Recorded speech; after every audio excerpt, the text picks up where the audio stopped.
This is Turbo. He's almost 5 years old. Main concerns with him: excessive barking, jumping all over people, either pulling on the lock or most recently refusing to move at all, like putting all his weight and bearing down. One major concern is resource guarding. Anything. It could be food, it could be, most recently it was the nail clippers that were on the ground from the other dog and them. One of the goals, yeah, they're really looking forward to the place command downstairs. Got into some scuffles at a daycare for guarding toys. And him and Ace are housemates, and overall everything is pretty good except for the guarding. All right.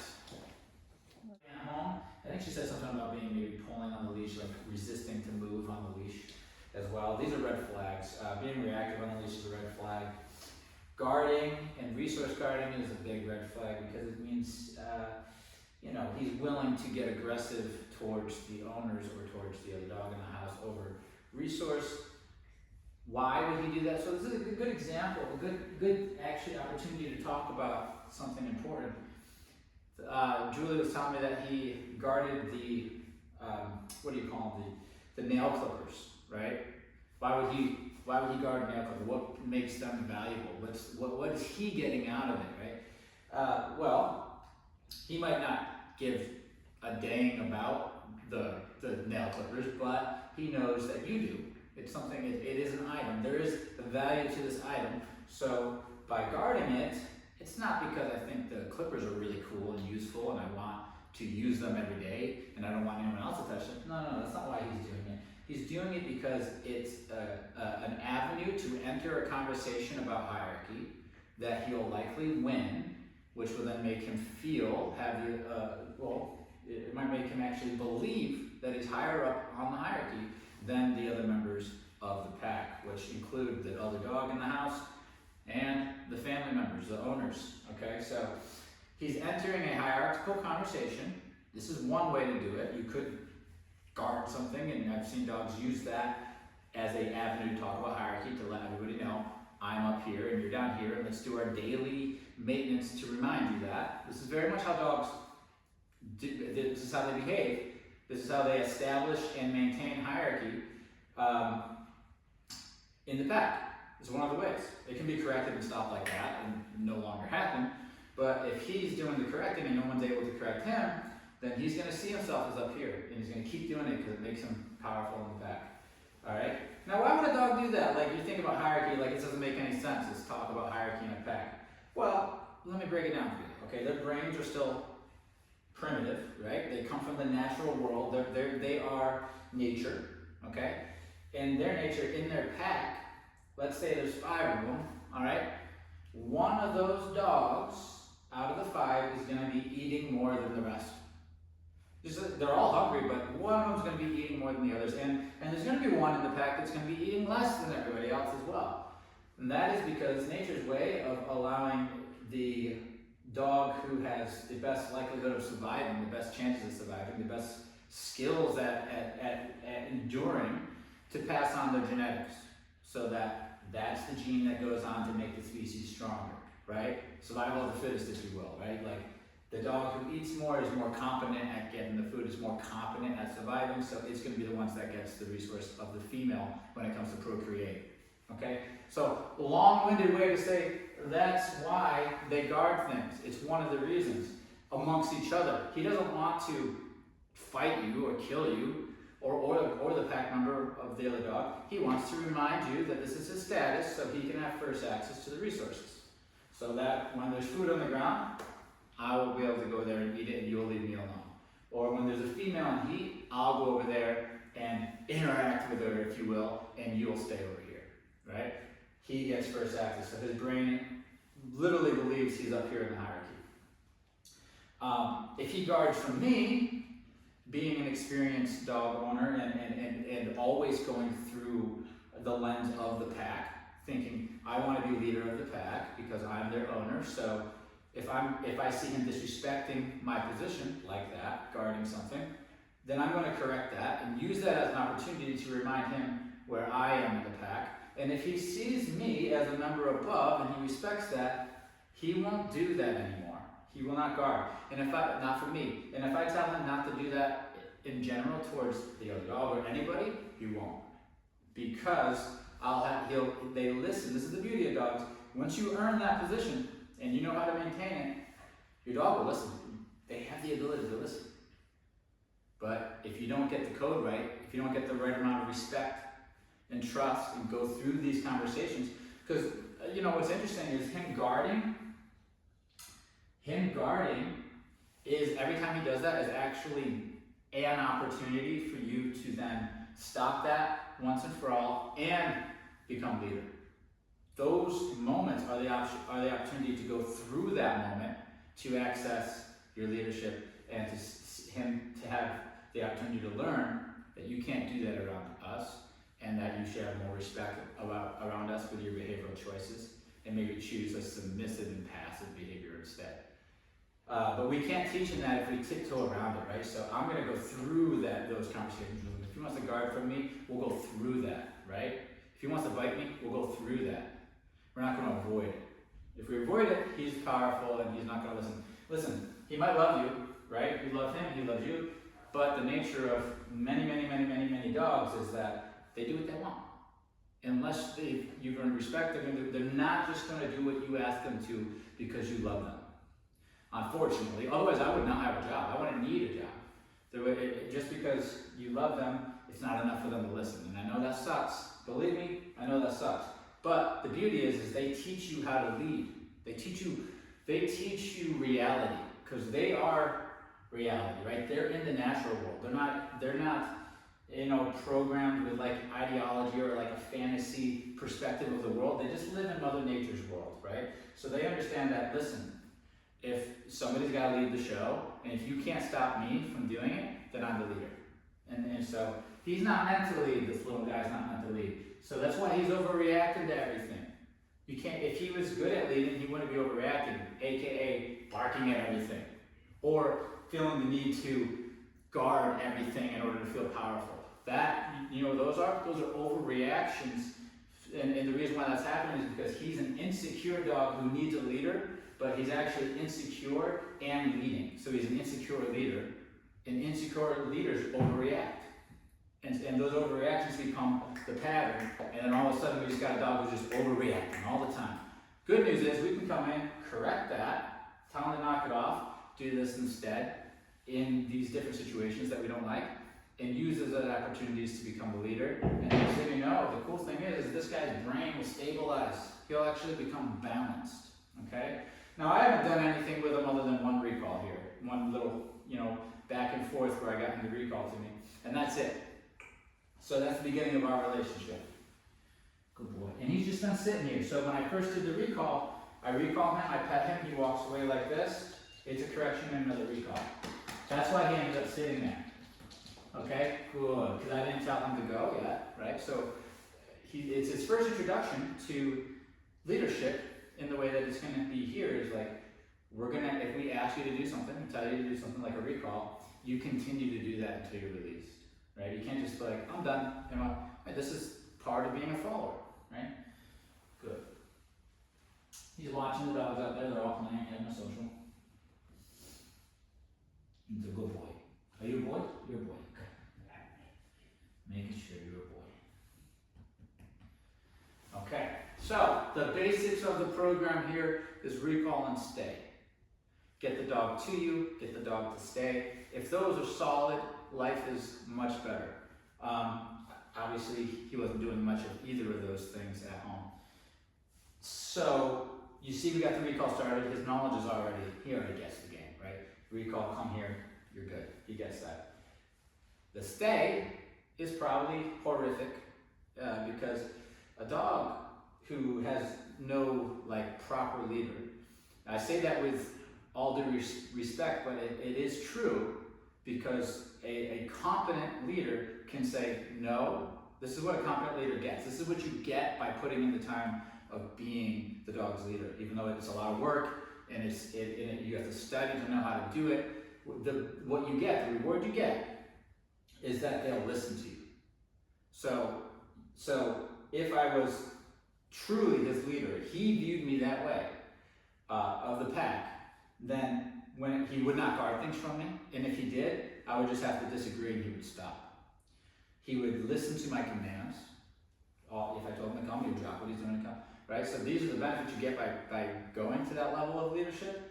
But it takes effort to get up there. You have to actually concern yourself and care about leading the dog, having control over the situation, more than just having the comfort of being able to just have a dog that I can just pet him when I want to pet him, play with him when I want to play with them, don't really have too much care about their behaviors, not that much responsibility, just, keep them alive and love them a lot. It's just not enough for a dog to listen.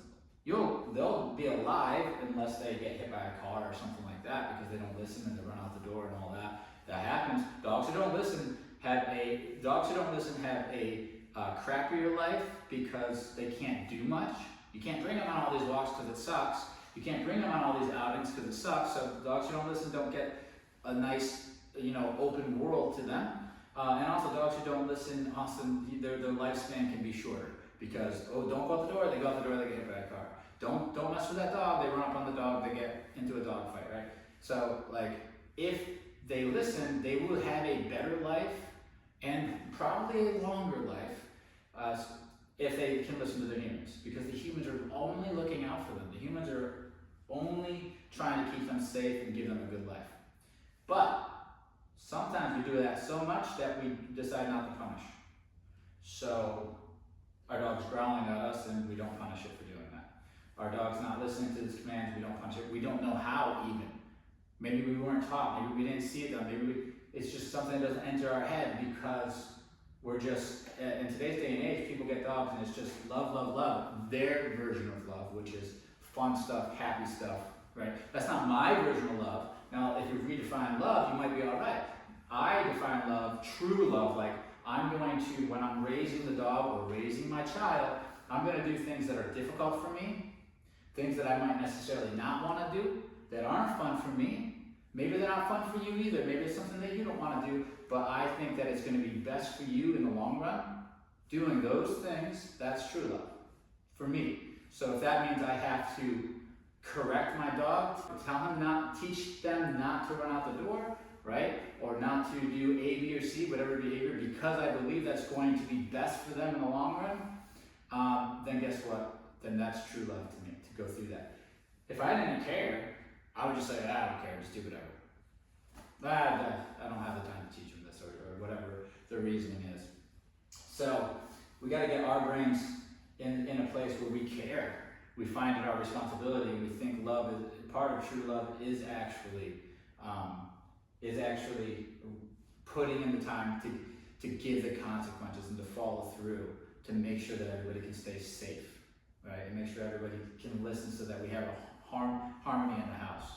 This goes with, obviously raising dogs, living with dogs, and also with children, right? There's things that the kid can't do because it's dangerous, even though they want to do it. And so learning how to give consequences, corrections, is very important. Otherwise, you just don't have corrections and punishment. You just don't have it. Then all of a sudden, without that piece of the puzzle, there's only two motivators for behavior. It's rewards and punishment.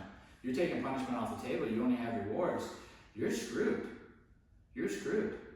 You have no way of really shaping the behavior to the fullest because you took away one of the two ways to shape behavior. You're either rewarding something and it's happening more, or it's rewarding itself and it's happening more, or it's being punished and it's happening less. They're one of the two. So you take one of them away, you're just like, whenever the dog does something you don't like, you're just stuck. You're stuck. You're just hoping, praying. Can I get a reward that is worth enough for the dog to listen? So a little bit of punishment is going to go a long ways with them to get that. They're giving you plenty of opportunities to punish too. Growling at you, snapping at you, guarding things, you know what I mean? Not listening, running outdoors. Plenty of opportunities to have those conversations. That's what we're going to do here. Good. Because that is going to be an important thing to keep these guys in a good space. Safe. Good. And to keep you guys' life less stressed. Good.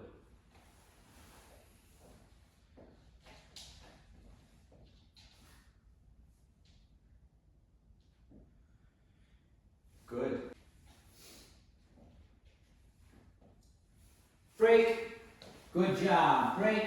I love that. I love that. Okay. I love that. I love that. That's good. Wow. Wow. And so notice this guy, you know, he wants that relationship with me. He's being friendly. The other guy was more standoffish. Ace was. This guy's a little more social. Okay. Let me fill you out here. Can I come here? Yeah, so you just want to fill you out. Just get to know his temperament a little bit. Okay. Yeah, that's interesting stuff there. That's good. Good. Good. Good. Look, Corey got very. Look at that. Look at that. Look at that. Shh. That's a good boy. That's a good boy. Small guy. Relax. You're okay. Okay. He heard the gate out there. That really got him. So this is a reactive dog. I'm reading it right now. Right? Little click. I don't even know if you could hear it on the camera. There was a click of the gate out there. Ears up, direction, everything. Attention to that sound. That's a reactive dog. So even though it didn't look like much here, this is a dog that barks at everything. Just by the way I could see him orient himself when I heard that, this is a guy that barks at everything.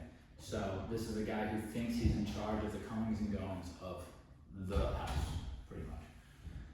Which is a hierarchical thing. Which again, it's just a relationship dynamic issue. In your relationship dynamic, he's up here, the decision maker, right? You're down here. Okay.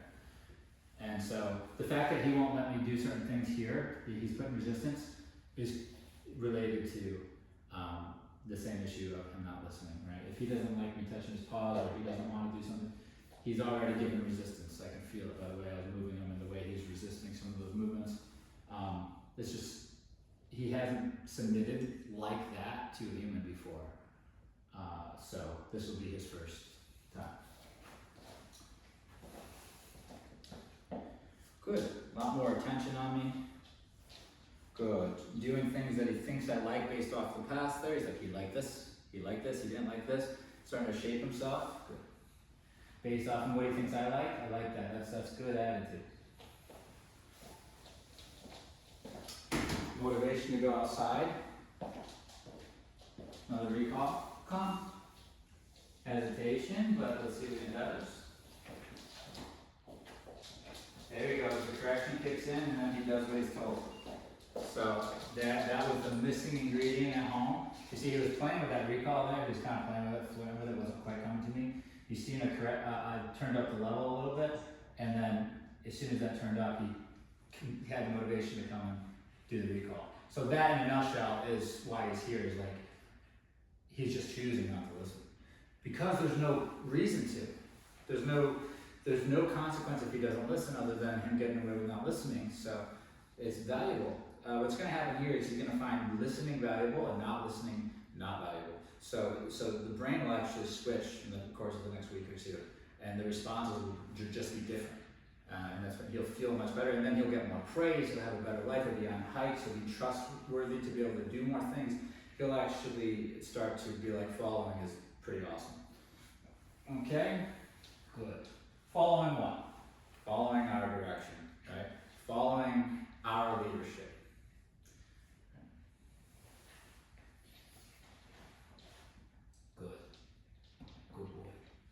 Lots of rewards. Pets aren't for free, and they're not random. So I'm not petting him just because I had a bad day at work, or just because I need that emotional support. I'm petting him as a reward based off of his behavior. So if I feel like I like what he's doing, I'm petting him to let him know I like how you're behaving. I like how you're doing. So he has to earn that. I'm not just going to give it to him for free if he's begging for it, or if I feel like I need it. I'm going to reserve that part of our relationship as a reward, okay? And then he'll want to earn that from me. He'll want that side of me, and he'll try to please in order to get that side of me, because it just doesn't come out of nowhere for free, okay? Regardless of behavior. So there's an old saying, it's been around for a long time. what you pet is what you get, because what you reward, you're going to get more of. And petting is obviously rewarding. So, to most dogs. So if the dog jumps on you and you pet it, the dog's going to jump again, right? That kind of stuff. The dog's barking and you pet it, the dog can bark more, okay?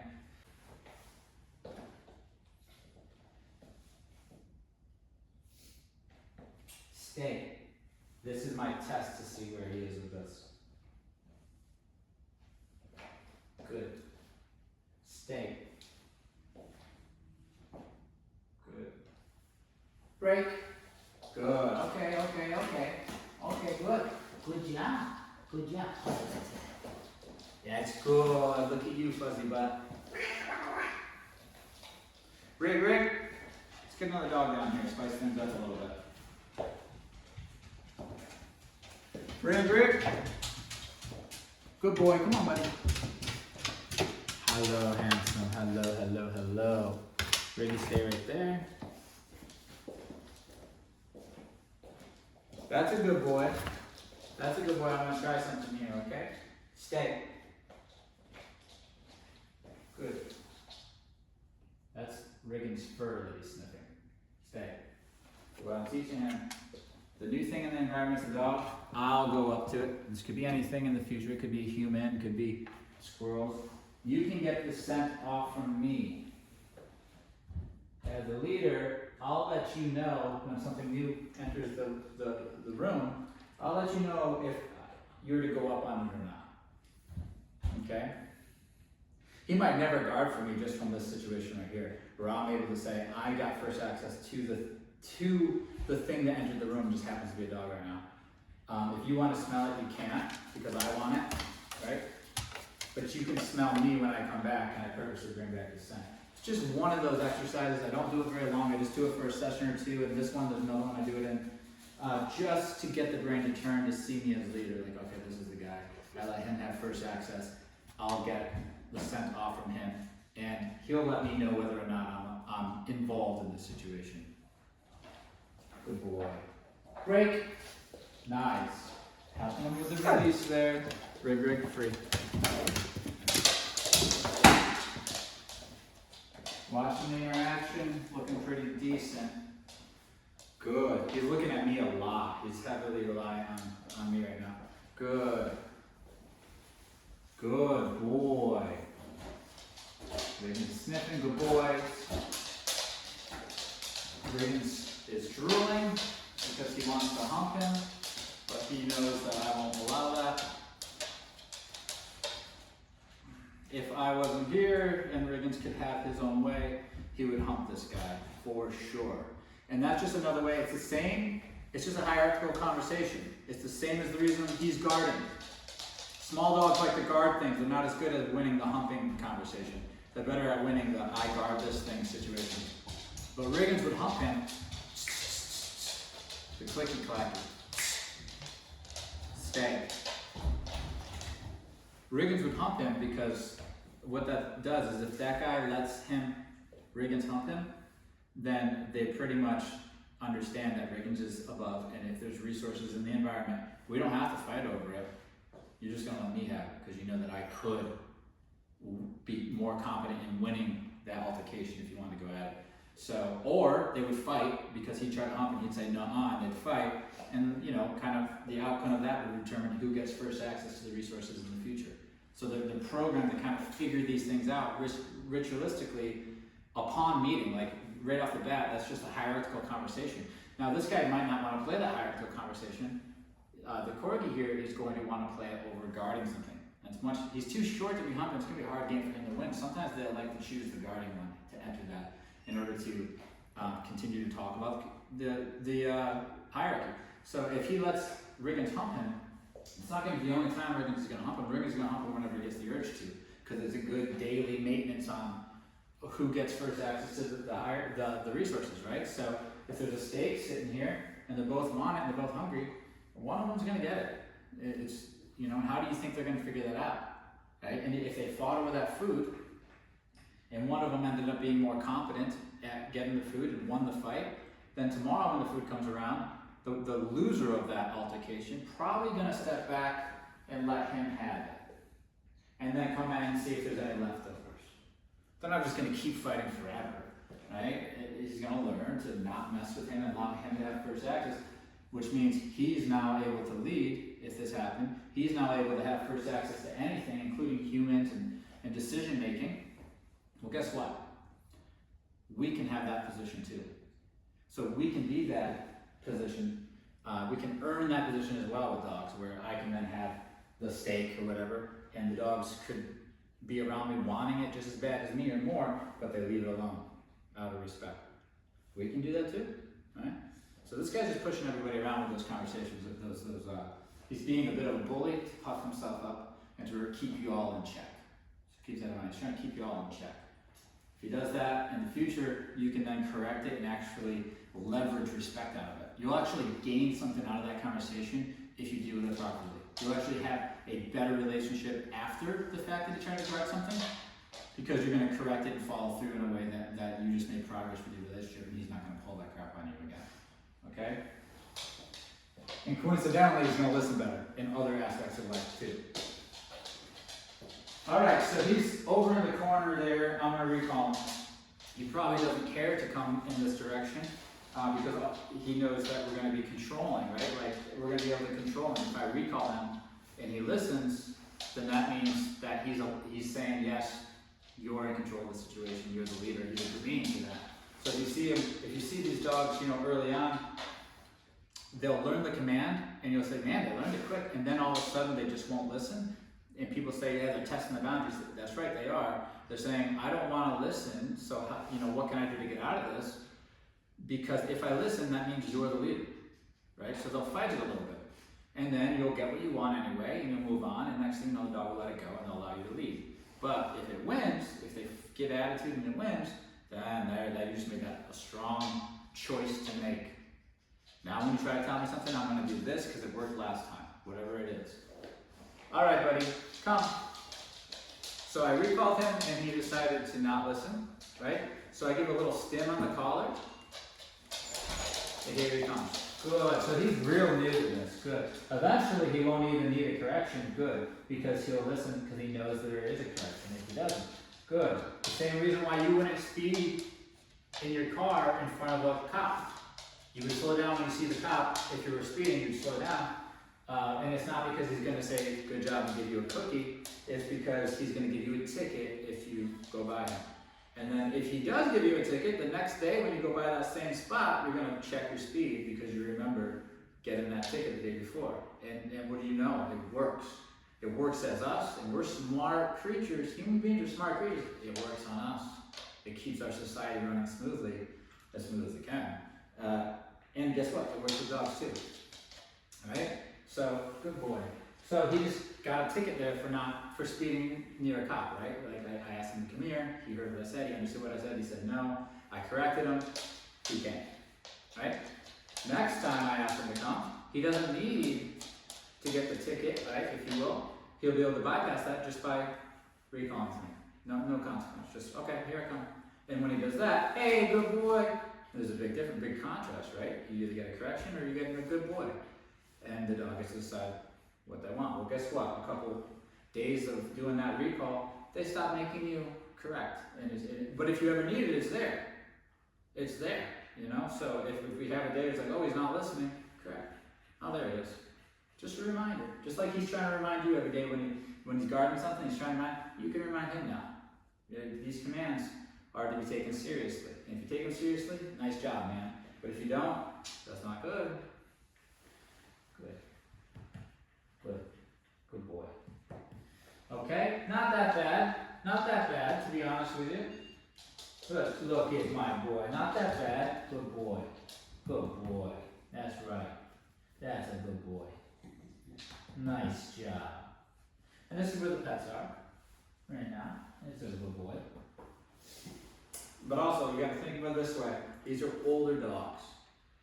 And they're just doing this for the first time, and they've already well into their adulthood, okay?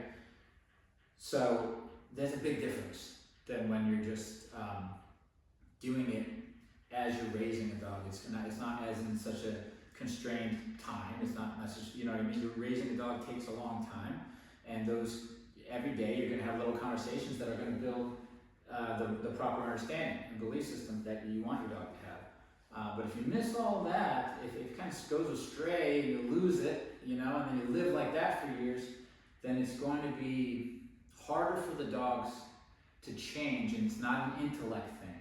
It's not. It's not harder for him to understand what I'm saying. That's not what I'm saying. He's not going to have a harder time figuring out the problem or getting the answer right. No, what do they have a harder time with? What are they going to have a harder time with? Letting go of the control. Putting the king's crown and giving it to you. It's harder because they've lived the life. They were able to do whatever they want, do whatever they please, not listen, and kind of rule the roost for so long. It's a tougher pill to swallow now that you're saying, okay, you can't live like that anymore. Give me the crown, you're not king anymore, and I'm going to have control, and you're going to step down from that position. That's the harder thing for an older dog who's been living that way for a long time. He's not dumber. He's not going to have a harder time figuring out the commands. In fact, oftentimes it's the opposite. The dogs already pretty much know them because they've been around the block with or a time or two because they're older, right? They already kind of have heard the word down a million times, and they understand what it means in recall. They know what you want, they just know how to not listen, and they know how to do that well. So why is an older dog having a harder time? Because they don't want to give up the position. They don't want to give up the control that they've had. Okay? So that would be what you would see. He's not going to be like, sit. I can't understand this concept of sit. It's too difficult. That's not going to happen. He's not going to say, I don't understand what you mean, recall, come to me, or stay. He's going to get those just like a younger dog would. But it's going to be harder because he has lived as king for a number of years, where the puppy has never been king. They're still developing. Okay? So think about it. If this dog can control humans, which he has, if he's guarding things from you and is working, he's controlled you in a situation. That's what that does to that brain. What he thinks he's entitled to be able to do is absolutely the problem. Yeah. That is what entitlement is. He's going to feel entitled to tell you off or to speak his mind. Bark, bark, bark, bark, bark, bark. He's entitled. He has the privilege to behave however he wants without check. It's gonna. Oh, but it's a problem. It's a problem. Good. It actually creates biting dogs more often than not. Good. Good. Oh yeah. That's a good boy, isn't it? All right. Good. Great. All right, buddy boy. What a good friendly guy, huh? Ready? Stay. Okay. So obviously that wasn't stay. He's being corrected. He's just ignoring it. I gotta go up a little more on the numbers. Come on. Ah, boy. Okay, now watch the situation. It's interesting. Good boy. I'm not holding him here.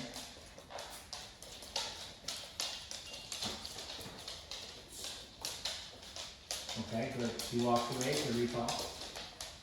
Good boy.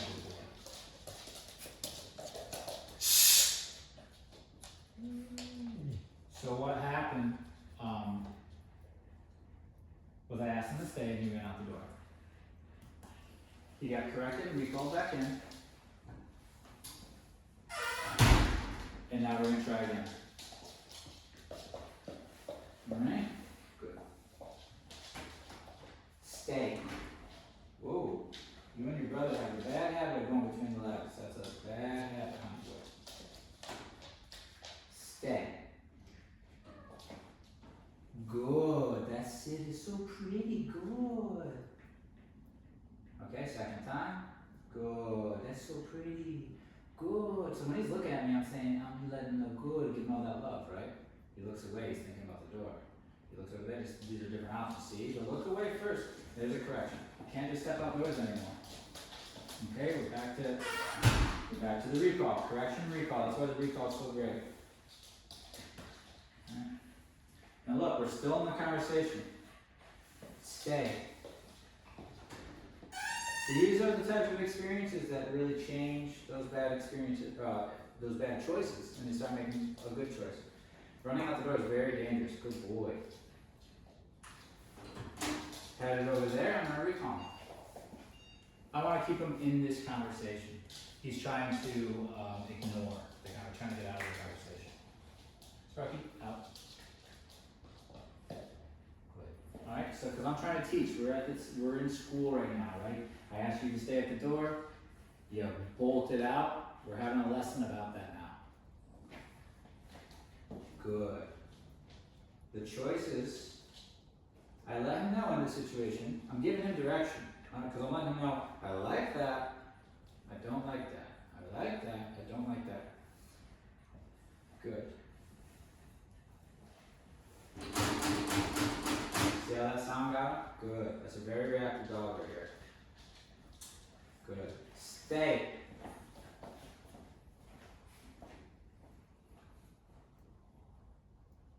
Break. Good. Come on, Sparky, come on. Good.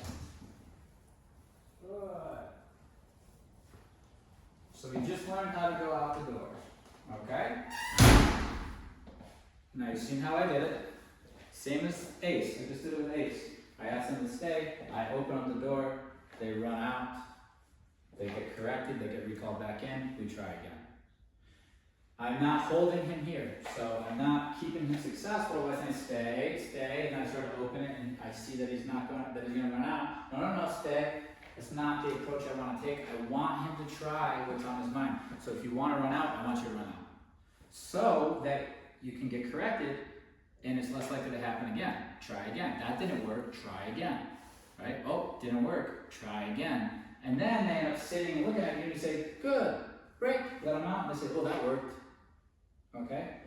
They are not dumb. Dogs are very smart. I think anybody who owns a dog can agree they're very smart creatures. Okay? They can find a way to get what they want in an environment. They can be very manipulative. They can problem solve like crazy. So putting him in a situation like this, he's going to problem solve. He's going to figure it out pretty easily because we're not asking him to do a dance routine where I would actually literally have to train him for a long time. I'm saying stay at the door, like just stay. Like basic stuff. Oh, come here. Basic stuff, right? Nothing complicated. Nothing he hasn't heard a million times. We're going to recall now. Little beep here. Beep, beep. Okay? Correction for not recalling. Good boy. He's coming now. Come on. Good boy. Praise. Good boy. Yeah, babe. Good boy. And we got ourselves a nice recall. Good boy. Now remember, if he walks away, it's correction to recall. We don't want that game where the dog recalls and runs away. No, we never gonna want that. It's gonna be stressful. It's come to me and stay until I say otherwise. And that's trained into this recall, so by the time it goes home, like they come to you and they chill. And then you can release them and they'll go back out. Or not, or it's time to go, right? Good.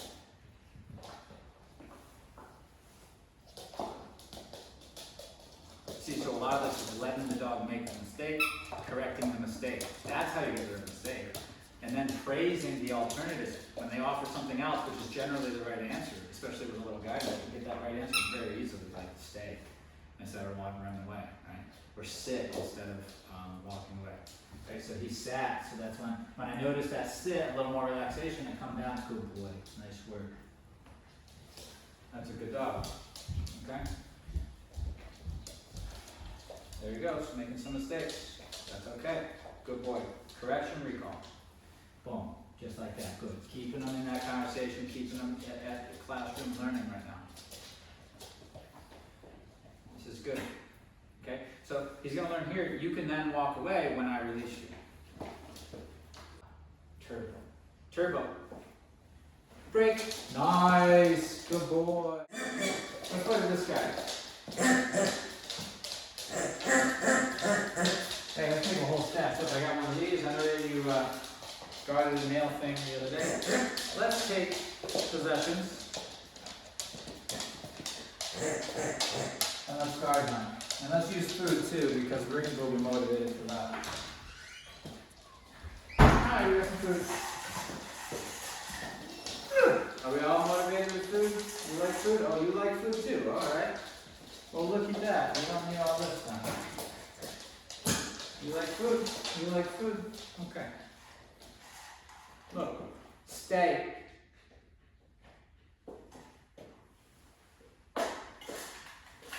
So this is a resource that I'm claiming. I guess you could say I was guarding it. Rig. Very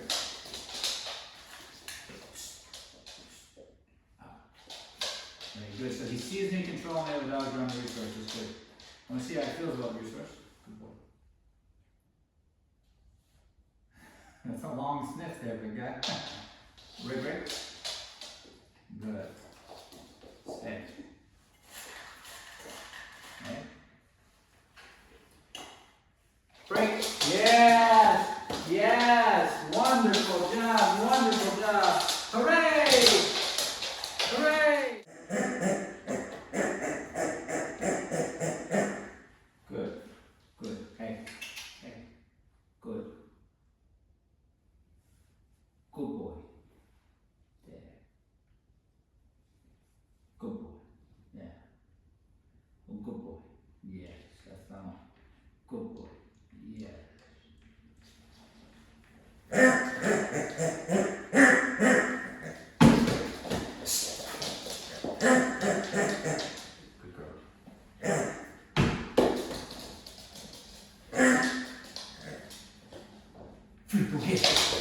Good girl.